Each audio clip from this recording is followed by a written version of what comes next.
L'histoire de la confiance en soi pour les femmes, enfin tout le monde en a besoin je pense, mais c'est un truc qui est pas donné tout le temps comme projet. Je sais pas comment dire, mais un projet pour les femmes, avec les femmes, c'est quand même assez rare d'en avoir un comme ça, ouvert autant, et dont on parle. La première personne pose la question, 30 secondes pour répondre. Ouais, la personne qui est le plus éloignée du mur, donc répond. Et après, je remets un coup de gong et vous reposez la question. La question, c'est comment tu vas aujourd'hui? Comment tu te sens aujourd'hui? On sait qu'on peut proposer ça. Mais s'entraîner aussi à recevoir.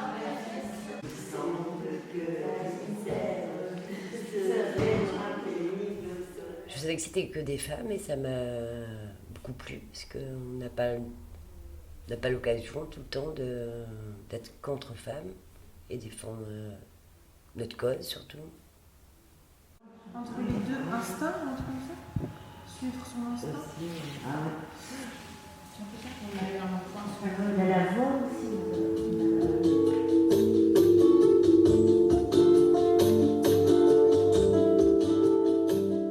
C'est un espace, un cadre de bienveillance. D'abord une bienveillance de soi envers soi et de soi envers les autres aussi après ça.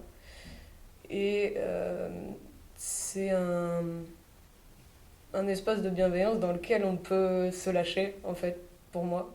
Ça a été ça.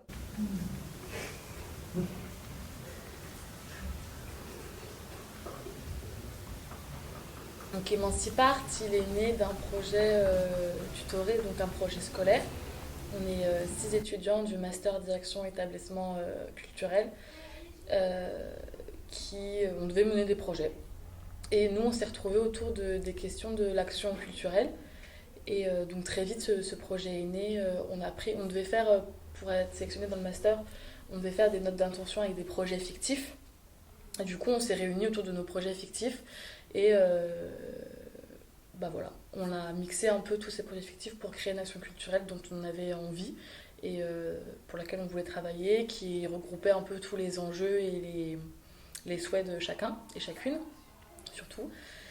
Et du coup, très vite, on s'est dirigé vers un public féminin. Très vite, on a parlé d'une action en non-mixité. Très vite, on s'est dit qu'on voulait que ce soit une rencontre. C'est vraiment le mot d'ordre de la création de ce projet. C'est une rencontre entre les habitantes, une rencontre entre le social et le culturel, une rencontre entre les structures brestoises.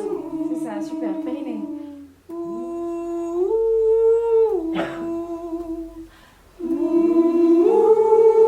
C'est ça, super.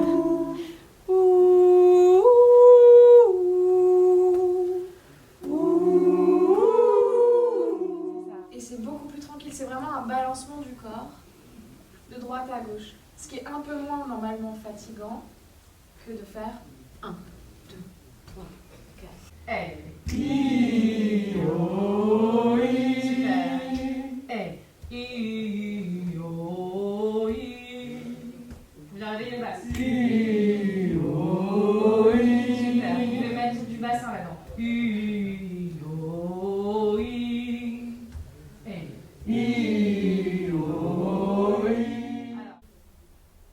Beaucoup de chaleur humaine, je trouve, c'est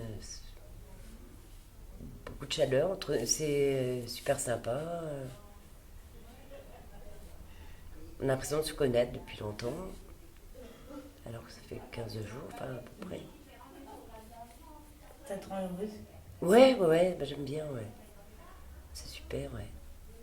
Mes attentes, c'était de réussir à créer du lien avec les autres. Enfin, j'y arrivais déjà, bien sûr, mais plus sereinement. Et d'avoir plus confiance en moi dans ce lien avec l'autre aussi. Je pense que ça a répondu à mes attentes. Enfin, je sais que ça a répondu à mes attentes parce que rien que les exercices les yeux bandés ou des choses comme ça et être guidé par l'autre ou par la voix, c'est une confiance énorme que j'ai réussi à donner et je suis très fière de ça. Et puis le contact, même, je suis plus à l'aise, j'accepte plus facilement intérieurement, je le sens beaucoup mieux. Euh, et je sais comment. J'ai appris à dire non.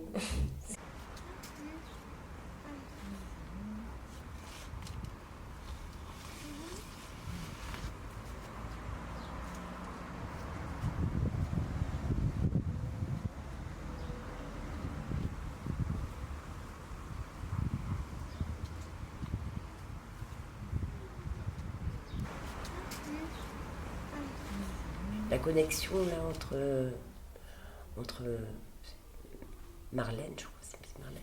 Entre Marlène et moi, ça a été fort. Ça a été super. Ça m'a fait quelque chose. C'est vraiment une connexion. Ouais. Tout le corps, c'est comme si avec un corps finalement quoi. Tellement. C'est ce qui est. C'était chouette.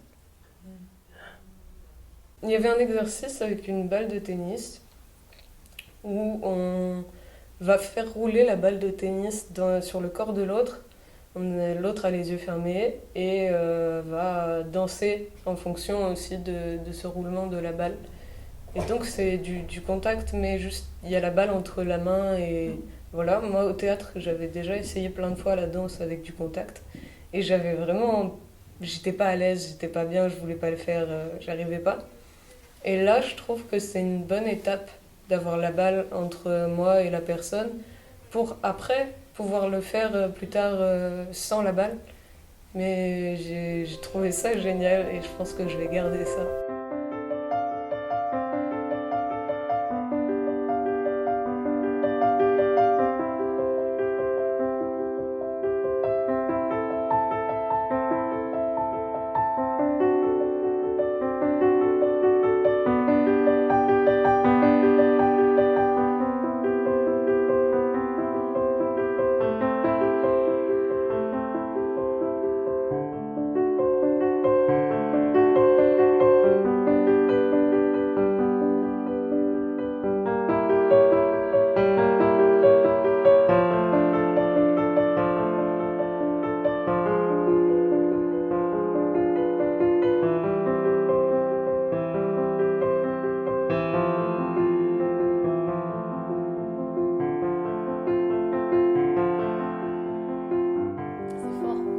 C'est fort parce que, encore une fois, peu importe son vécu, peu importe son âge, peu importe son milieu social, peu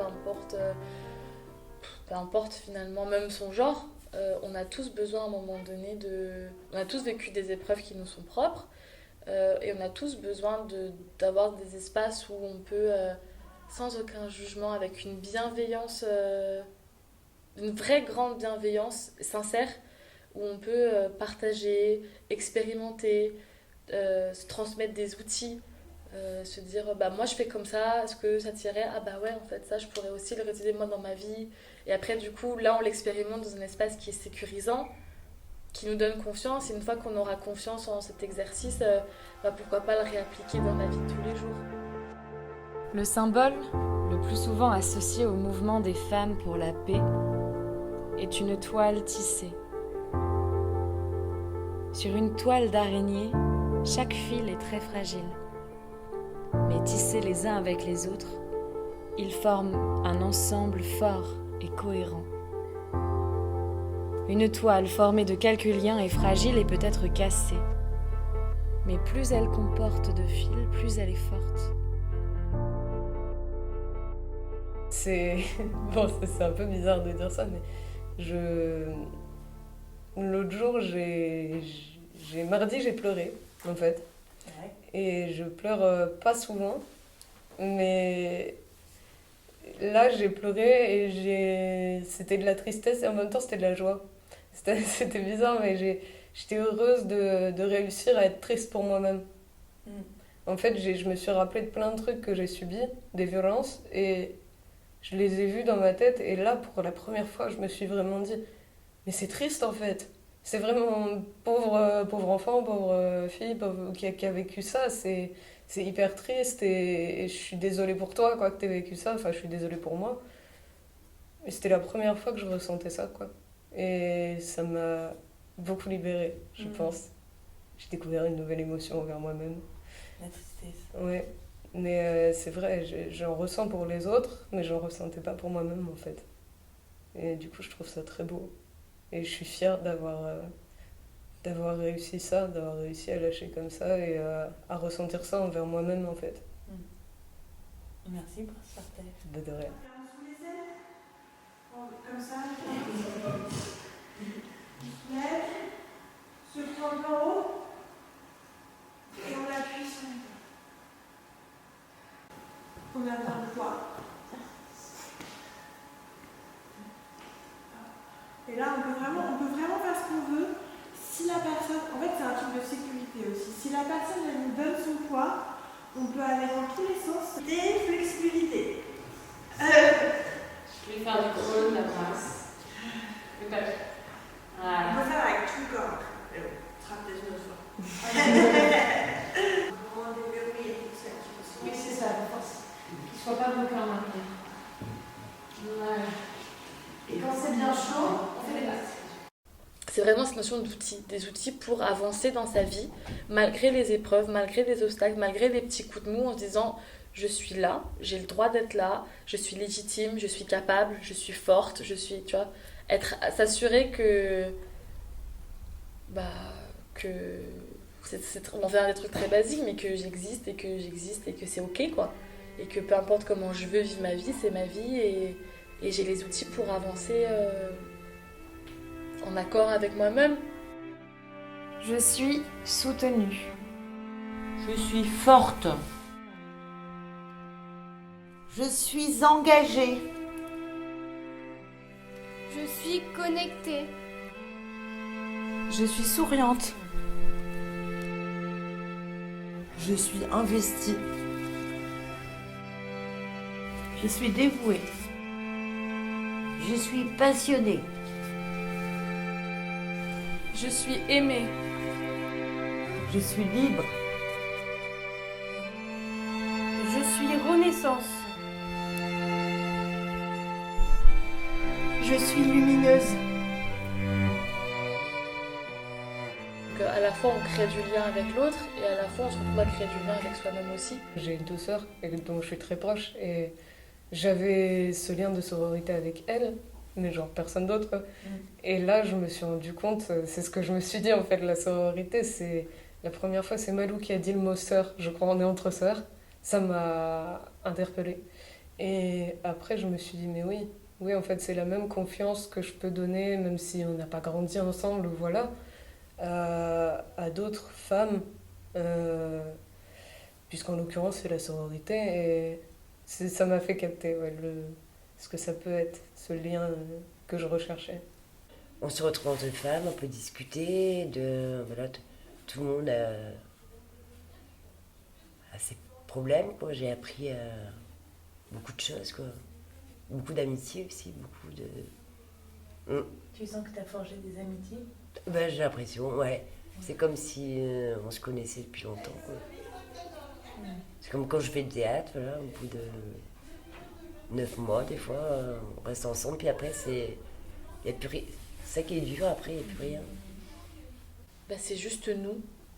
C'est juste nous et nos problématiques, et ce qu'on se partage, et notre amour, et notre bienveillance, et nos expériences, et nos échecs, et nos réussites. Et c'est juste humain, quoi. C'est un projet qui est profondément humain. C'est la vie, ouais. Tu vois. C'est juste une quinzaine de femmes qui vivent leur vie du mieux qu'elles peuvent et qui partagent leur expérience et qui se partagent des outils et qui s'aiment fort et qui créent un collectif qui est beau, en fait. Qui est profondément humain, profondément bienveillant et respectueux et sécurisant, quoi. Là où c'est pas toujours le cas à l'extérieur.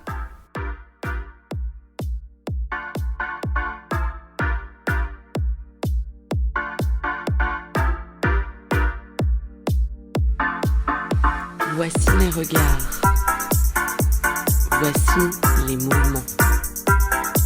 Voici la sororité. Voici l'amour.